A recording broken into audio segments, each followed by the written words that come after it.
Yeah, you can then.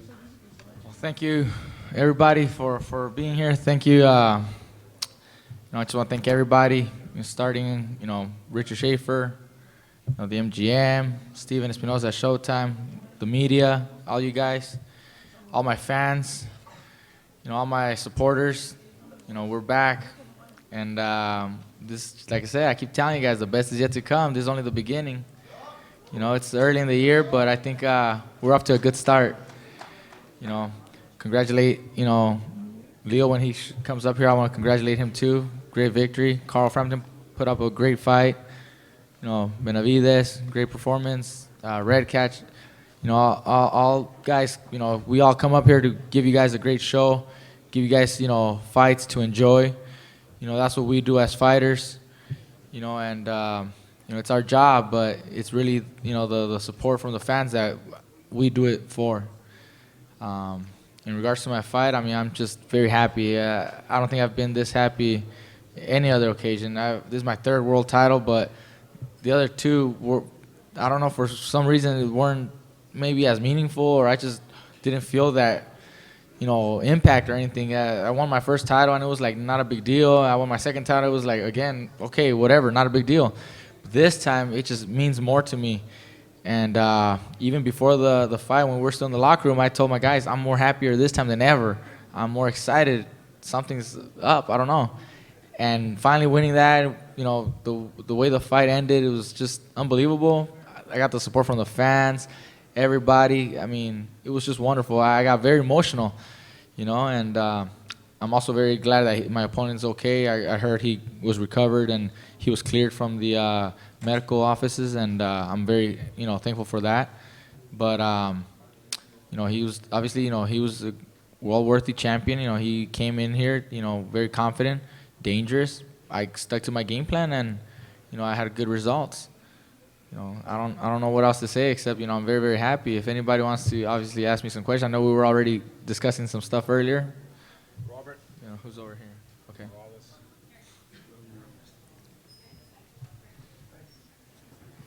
Mikey, congratulations. So you have 3 titles in 3 different weight classes now.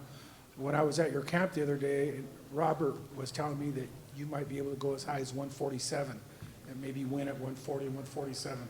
Can you talk about that, how high you want to go in weight classes? Right now, my main focus is 135 pounds. I feel very comfortable here at the lightweight division. I feel fast. I feel strong. I feel, more comfortable than ever. But we do have, plans to, in the future, move up to 140 pounds. That might be later this year. It might be next year. Had I not stopped fighting, I would have already been at 135 and maybe thinking of 140 right around now. So 140 is very likely that we'll jump up soon. But 147 might take another year or 2 before we can actually consider that. If the right opportunity is there and then the right fight and it makes sense for me and I feel comfortable with 147, we'll consider that when that time is right. But right now it's 135 with pretty close at 140. Front here. Hi, Mikey. First of all, congratulations. Thank you.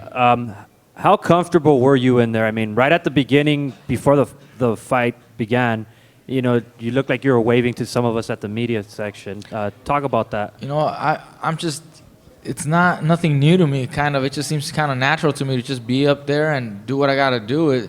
I don't feel pressure, fighting on a big stage or because of the fans, or I just don't feel that, really. I'm comfortable in there. I enjoy that. I love that. And so I'm looking around for people, recognizing people, looking at the media, looking at my family, some friends, just to see where they're at, and kind of just take it all in. But I just feel very comfortable in there. And once the bell rings, of course, it's time to get to work. We dictate the pace, dictate the fight, but I'm always aware of the surroundings. Mikey, congratulations. That was amazing. Thank you. I want to talk a little bit about strategy. How important was establishing the jab in the first round for you? Well, the strategy was, to fight at a right distance off the jab. we know we've seen him. He's very dangerous with his overhand left, and it seemed like that's kind of what he was waiting for and kind of setting up. I didn't allow him to set up. I kept that jab right in his face. I kept circling to my left to avoid his left. I feel very comfortable using my left hand. Very comfortable against the southpaw. Traditionally, a lot of trainers and spectators would assume against the southpaw you got to go forward. You got to put pressure, push him to the ropes. He's no longer a southpaw at the ropes. When he has his back to the ropes, he's no longer a southpaw. Use the right hand. It's down the middle. Yeah, but I feel comfortable moving to my left and circling and using my left hand more. That will set up the right hand. That sets everything up for me. I can hold him. I can push him with my left. I can measure him with my left. I can start, hurting him with the left. And that's exactly what it did. And when a moment came, to land that right hand, it was perfect. Mikey, you mentioned obviously staying at 135 and trying to unify divisions. Considering the fight didn't go very long, how soon do you think you'd be back in the ring, and what names out there interest you the most? Well, I'm comfortable, getting in the ring soon. I mean, give me, another 2 or 3 months and I could be back. I'm not injured. I'm not hurt.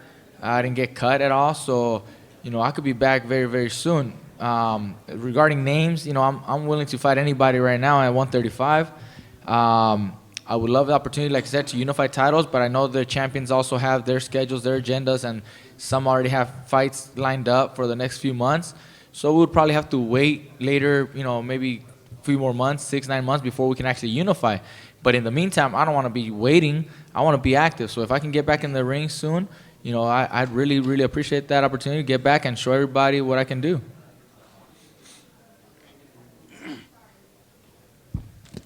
Mikey, back here in the back. Yes. So right now you're not signed by any promotional companies. Would you take on Lomachenko at 35 and fight a top-ranked fighter? If Lomachenko moves up to 135 and Bob Arum and their company decides to reach out to me, I would definitely be willing to sit down and take on him. I haven't heard anything from their side, mentioning my name. I hear the media, fans mentioning that name, as a possible matchup, but I still haven't heard anything from their promoter or management or anything like that.